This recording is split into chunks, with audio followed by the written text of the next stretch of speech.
Olá, irmãos. Um grande prazer para mim, sempre é um grande prazer para mim poder compartilhar a palavra de Deus com os irmãos. Eu espero que essa mensagem possa ajudá-los a abrir seus olhos ainda mais para a obra missionária.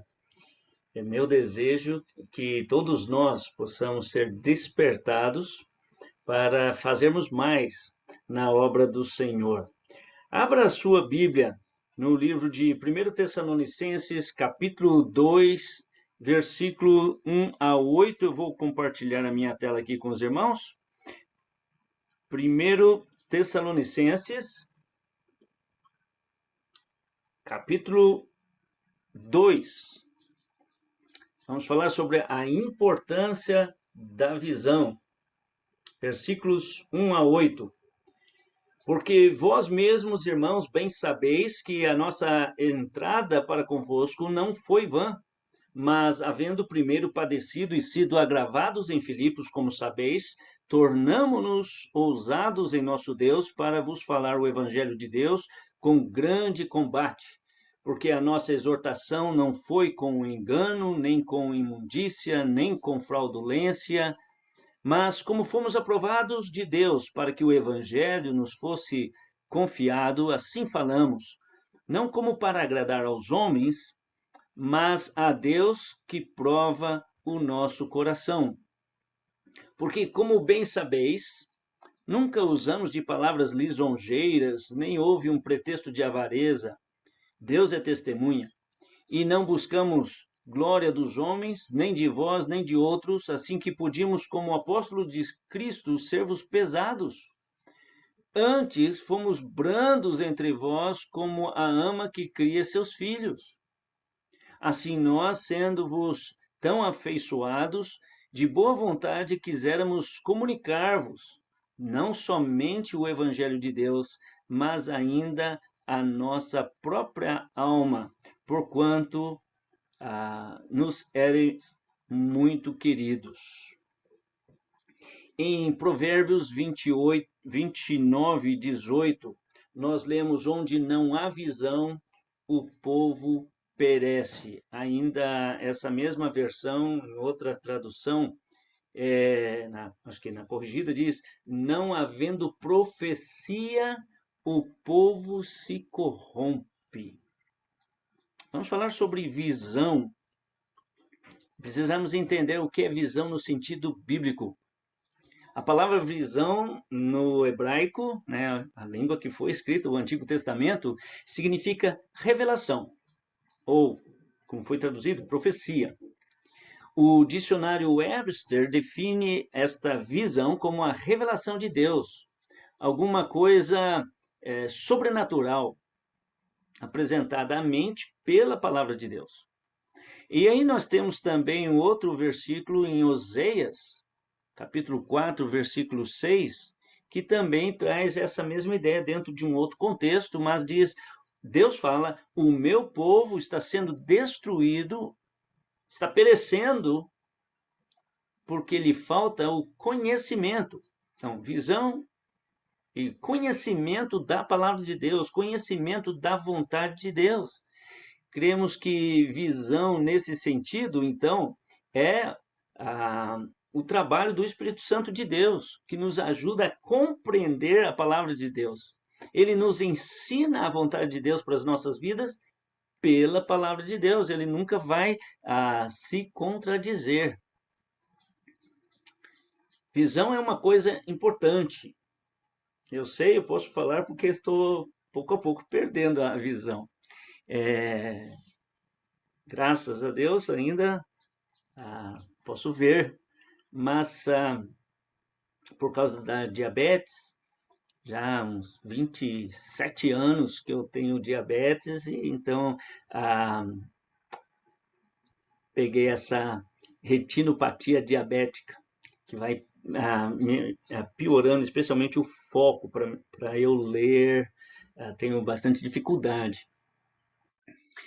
Mas eu espero que, espiritualmente falando, eu possa compartilhar com os irmãos a visão que Deus tem revelado na sua palavra. a vontade de Deus escrita, revelada para nós, e eu quero estudar aqui com os irmãos a importância dessa visão, né? A visão de Deus, sua revelação, sua palavra revelada é essencial, pois onde não há visão, o povo perece, o povo se corrompe. Temos que ver as coisas como Deus, né, tem revelado em sua palavra. Então, pense um pouquinho comigo a respeito do mundo.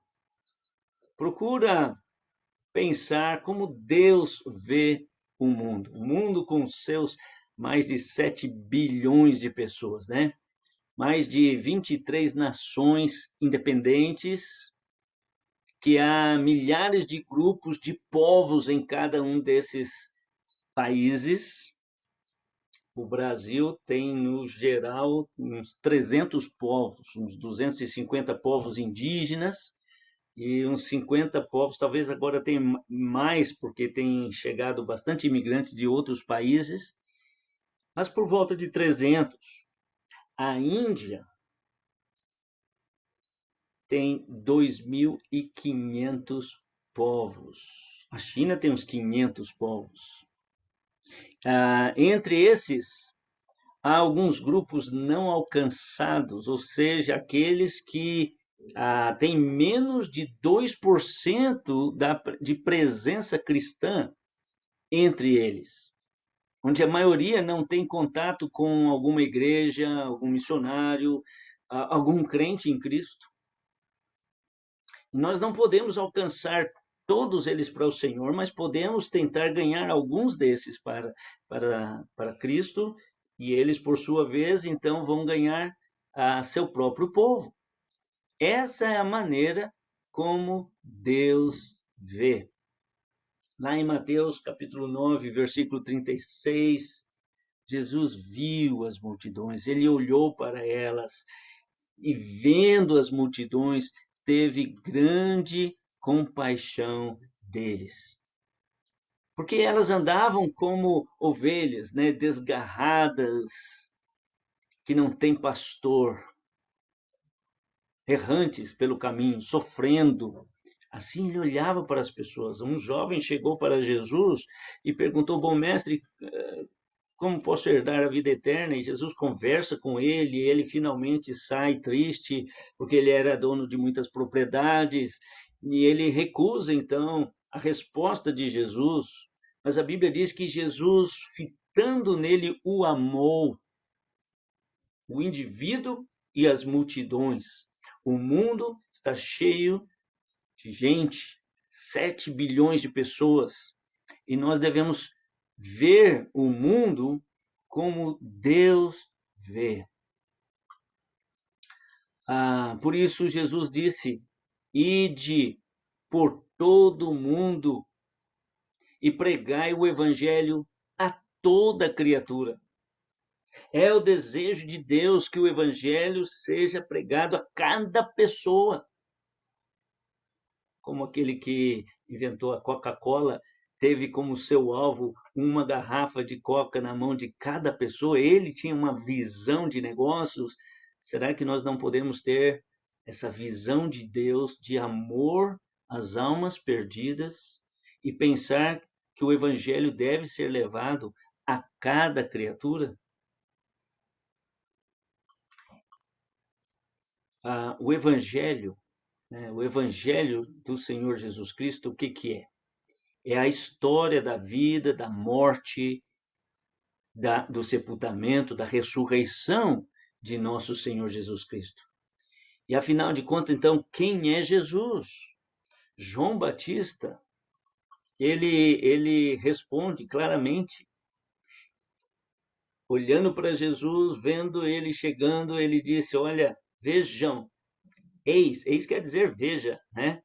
Eis o Cordeiro de Deus que tira o pecado do mundo.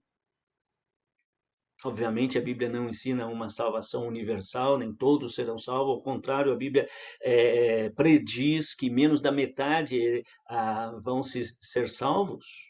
Jesus veio buscar e salvar o que havia perdido, o que estava perdido, mas a Bíblia não diz que metade vai ser salva e metade vai entrar no caminho que conduz à perdição. A Bíblia fala poucos vão pelo caminho estreito, caminho de Cristo, e a multidão, a maioria, muitos são os que vão para o caminho que conduz à perdição. Mas ainda a vontade de Deus é que o Evangelho seja pregado a cada criatura do planeta. É nosso dever ter essa visão que Deus já revelou na sua palavra. Não é para inventarmos. Ele já revelou a profecia, a palavra revelada diz exatamente isso, né? Que nós devemos olhar para a multidão, ter compaixão delas e levar o evangelho. Como pastor, missionário, desenvolvendo esse ministério, né? Confins da Terra, Visão 2020, é assim que eu vejo. A obra do Espírito Santo nesse mundo é convencer o mundo do pecado, da justiça e do juízo. Isso é a obra de Deus, a obra do Espírito Santo. E Deus vê que o mundo precisa ser convencido, então, do pecado, da justiça e do juízo, mas ele manda que nós vamos e preguemos a sua palavra. Precisamos ser testemunhas disso. O Senhor me convenceu do pecado, eu pedi perdão dos meus pecados e pela fé aceitei o Senhor Jesus Cristo como meu Senhor e Salvador. Eu ainda era uma criança, mas eu pude entender a minha necessidade de Cristo. E então, naquele momento, eu não sabia tudo o que estava acontecendo, mas eu fui aprender depois que a justiça de Jesus Cristo, então, ela foi colocada na minha conta. E em grande parte eu soube disso por causa dos missionários que uma vez vieram pregar o evangelho de Jesus em nosso país.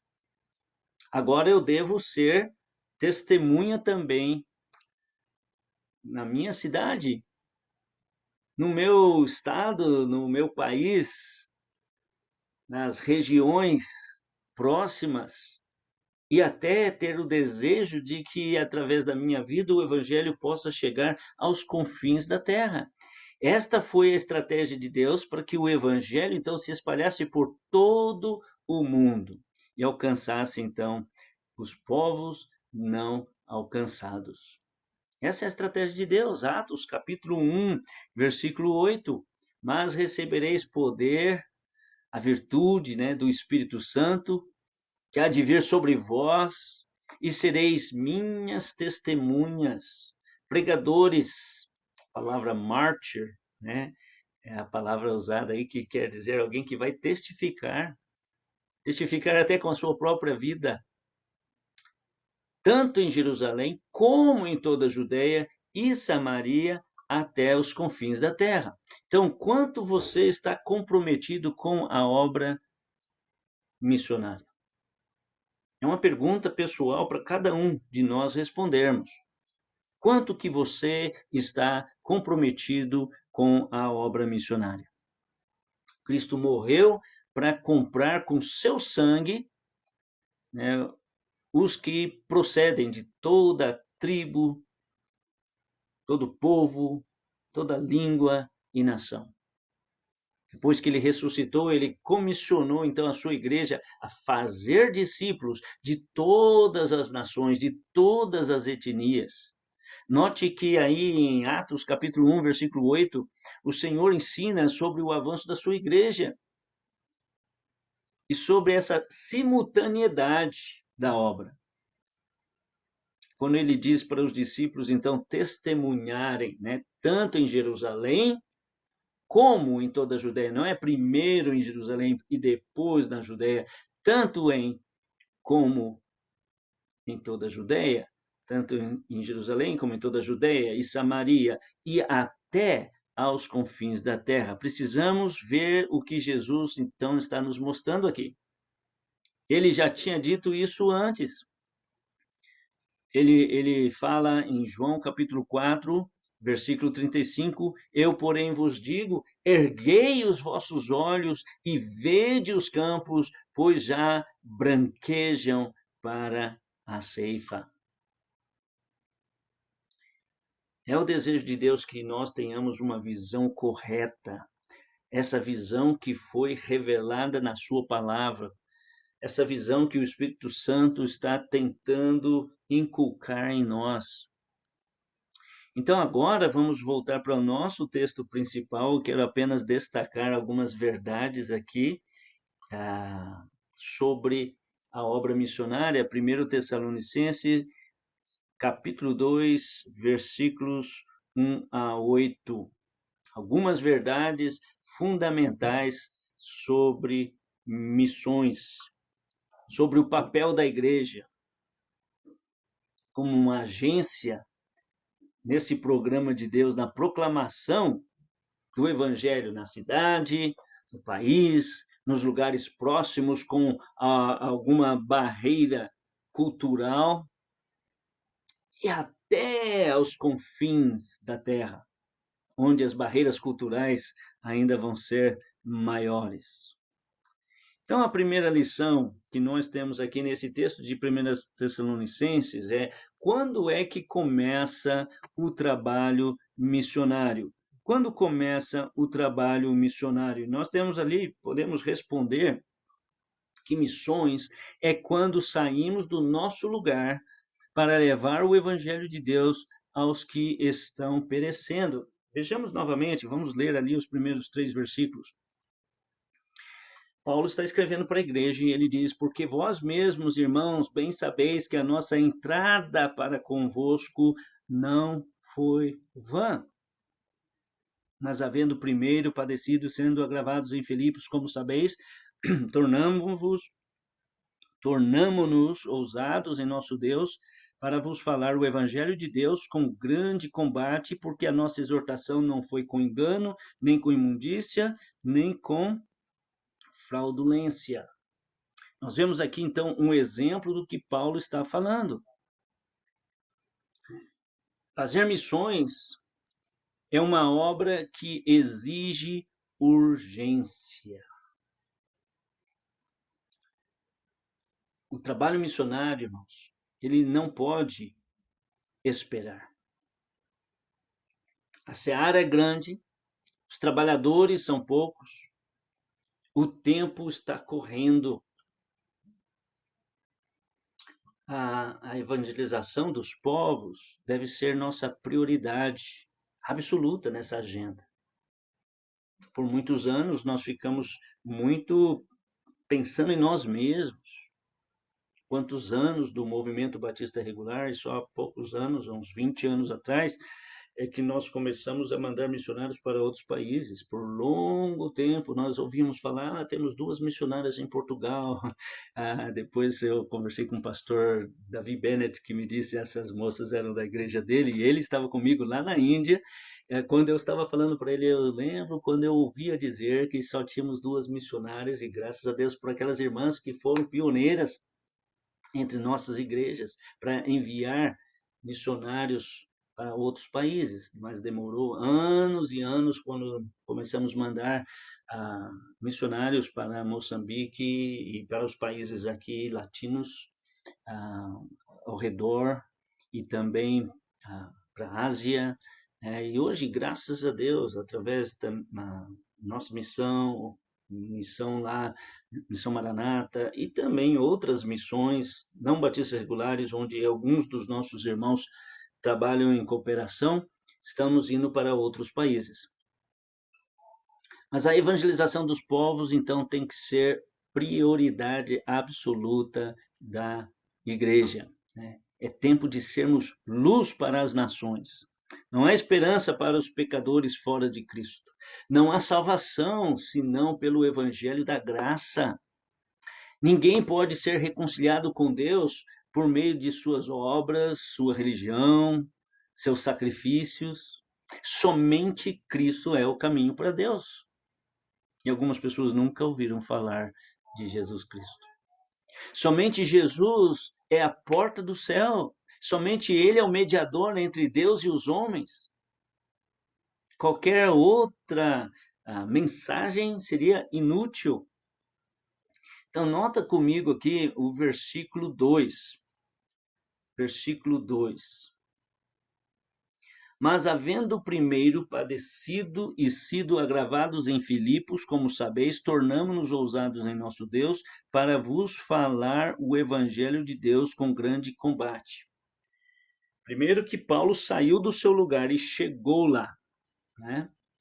Então, missões começa quando saímos do nosso lugar. Não existe missões paradas, né?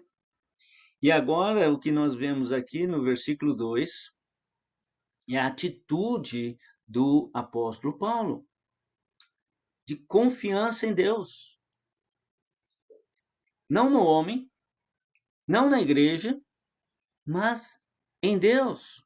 Vemos aqui também o propósito, ele saiu para falar do evangelho. Teve um propósito.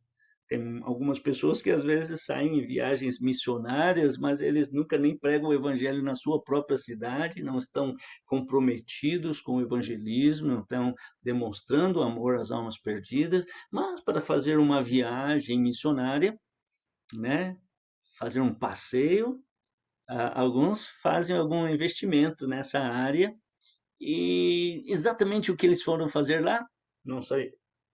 Paulo, quando saiu do seu lugar, foi para falar o evangelho. Isso é missões. Mas não qualquer evangelho. Assim como ele diz aqui no versículo 2, o evangelho de Deus. Há vários evangelhos, há várias mensagens. Mas a mensagem de Deus é uma só.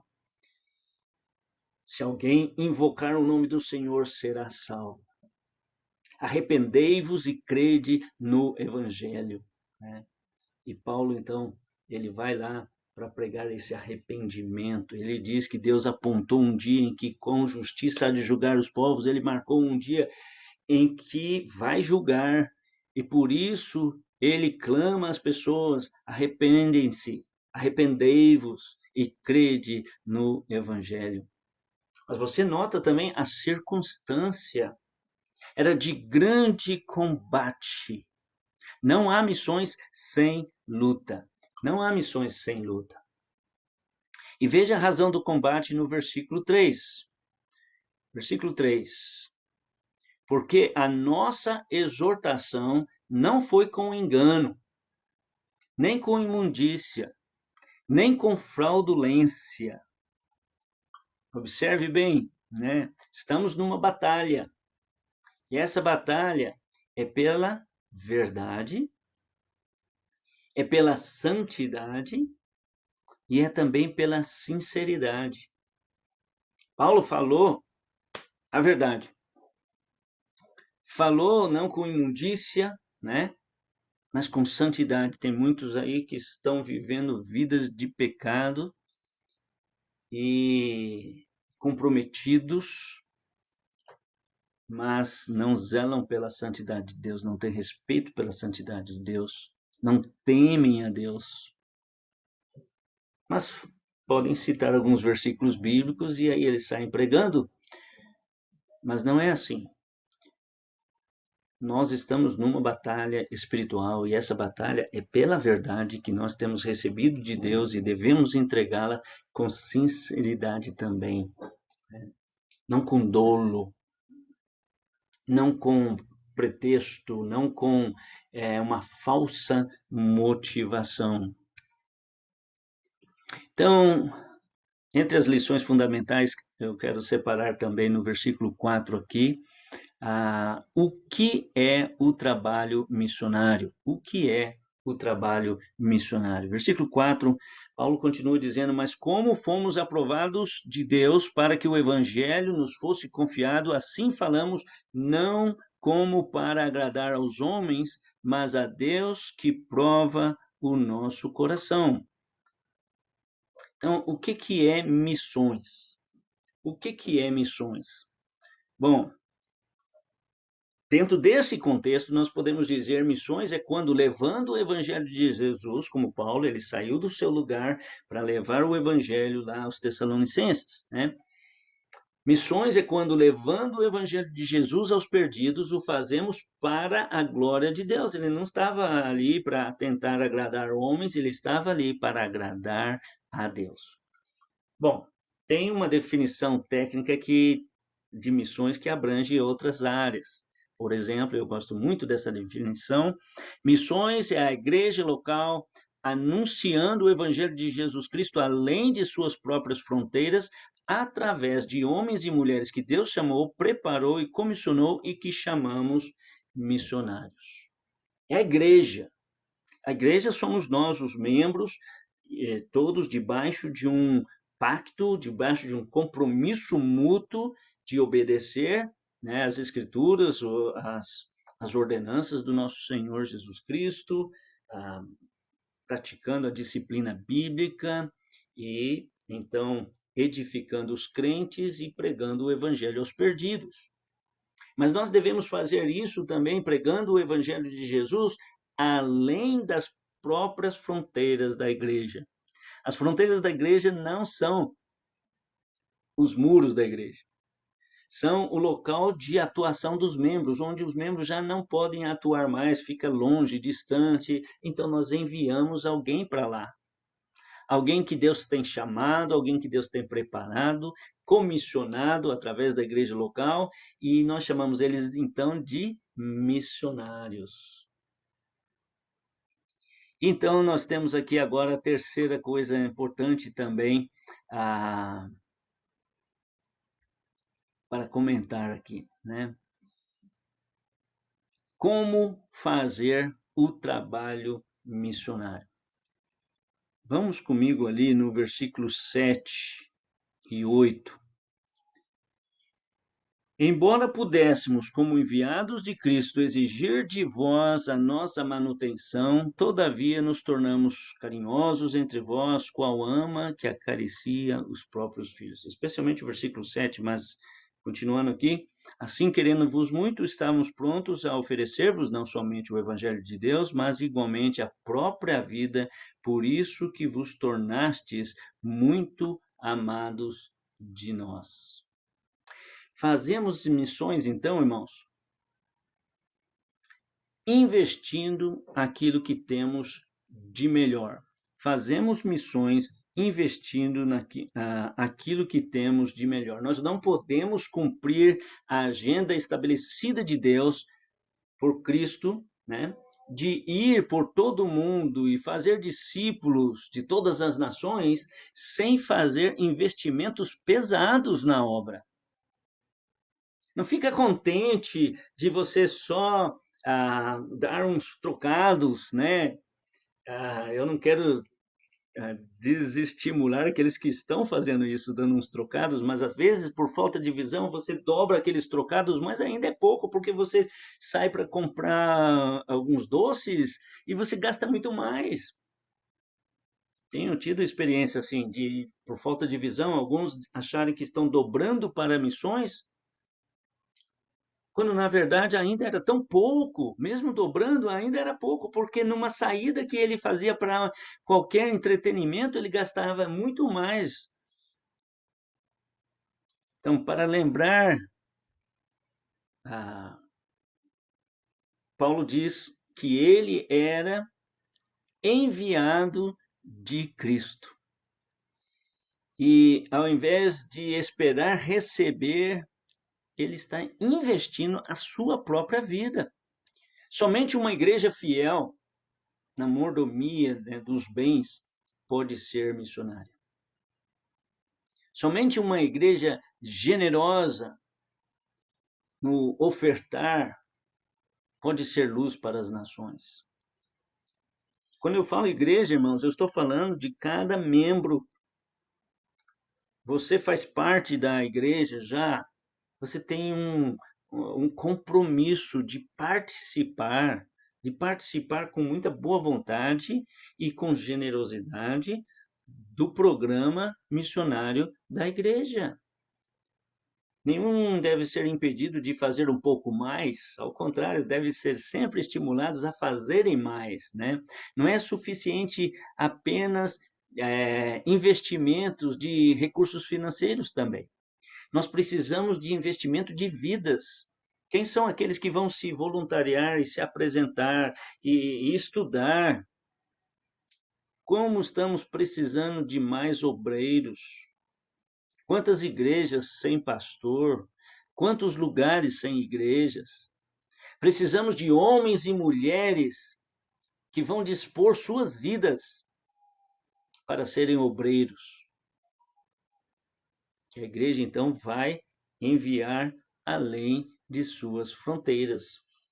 Então, o propósito de Deus é o evangelho todo, por toda a igreja, em todo o mundo. Ainda, eu acho que eu deveria ter lido esse texto aqui também, que eu acho bem importante.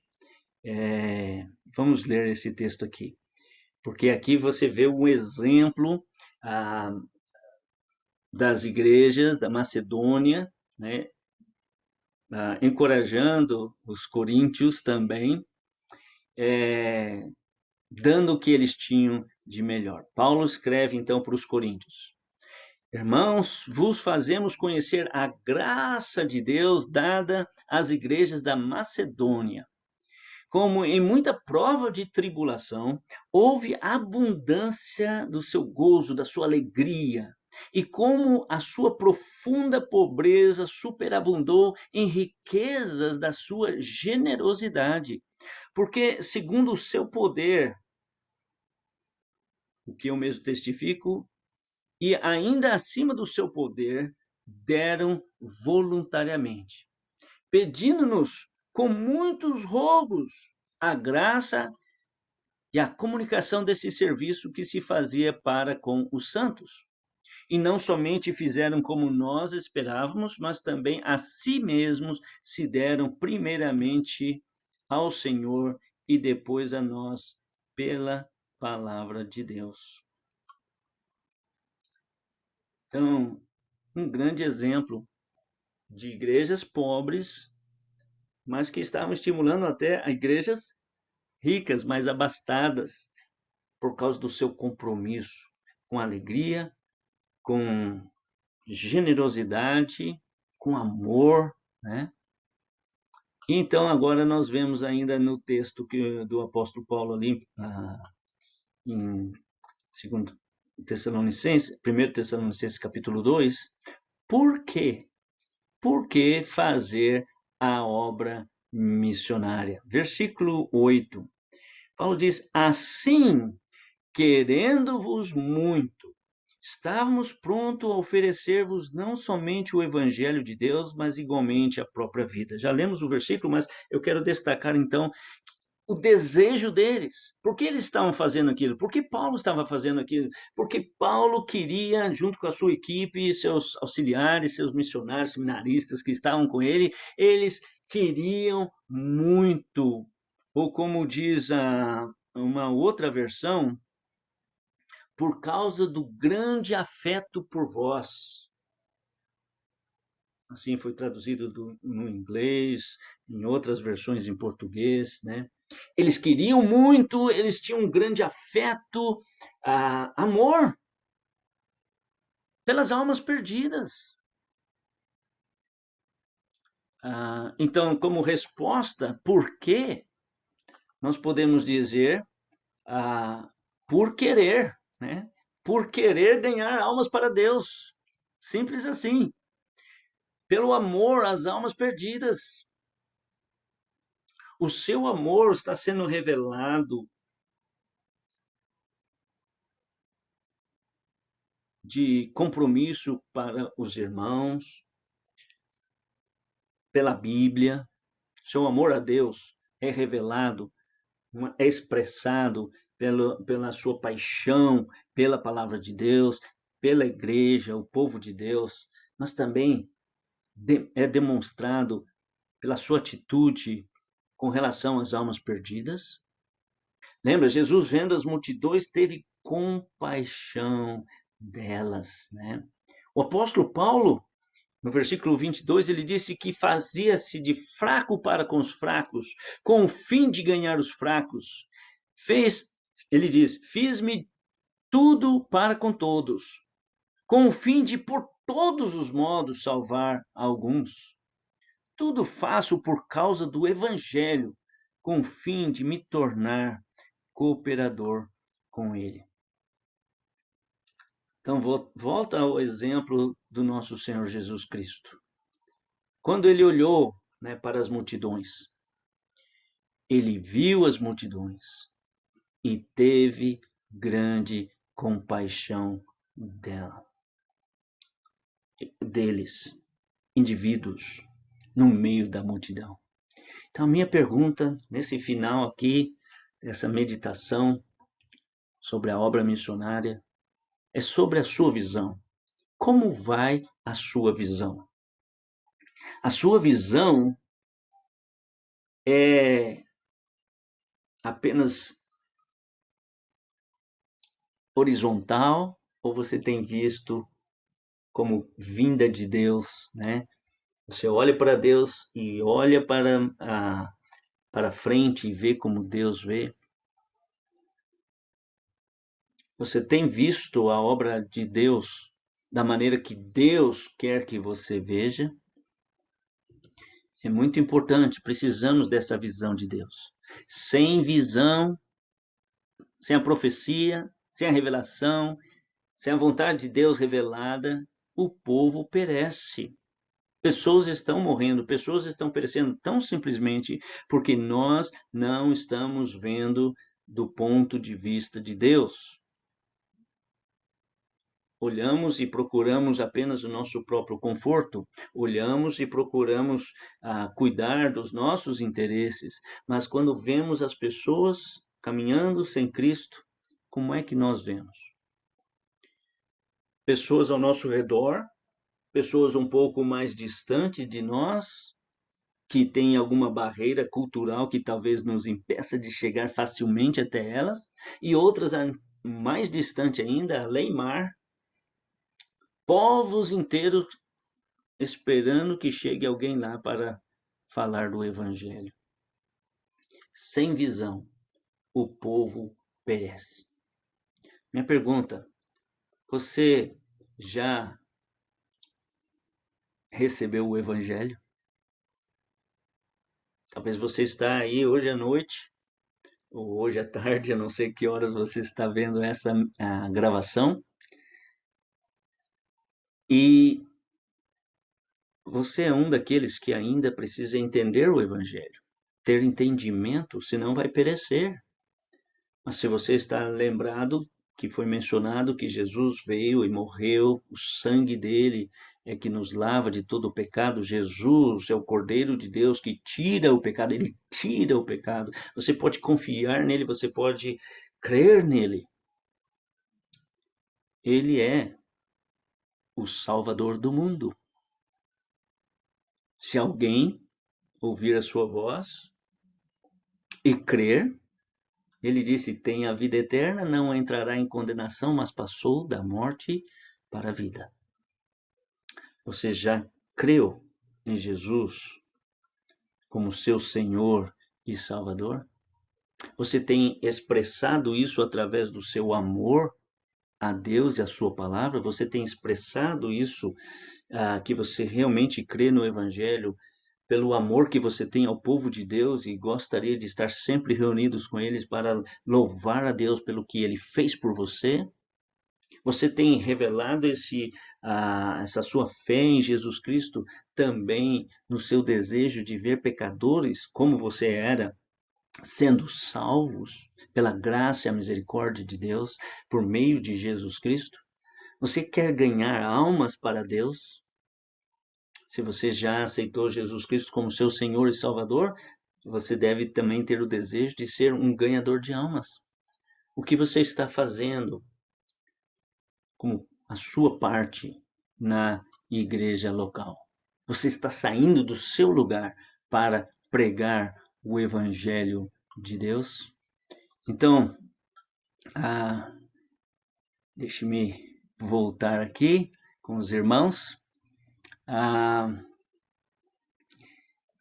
Eu espero que você possa, então, refletir sobre essas lições importantes sobre a obra missionária e aplicar a si mesmo e verificar que você está fazendo parte. Não se escondendo atrás da igreja. A igreja pode ser uma igreja missionária. A igreja pode estar falando do evangelho, sustentando a obra, tendo vários missionários, mas e você? O que você está fazendo? Você já disse para Deus: eis-me aqui, Senhor. Envia-me a mim. Deixa Deus decidir se Ele quer você como um missionário. Mas disponha-se. Diga para Deus que você está disponível, disposto, querendo. Mostre seu amor pelo sangue derramado de Jesus, não apenas estando feliz em receber, mas disposto a dar de si mesmo, até a sua própria vida, se for necessário. Diga para o Senhor: eis-me aqui, Senhor, envia-me a mim. Que o Senhor possa abençoar cada um de vocês, cada um de nós, na obra missionária. Deus abençoe.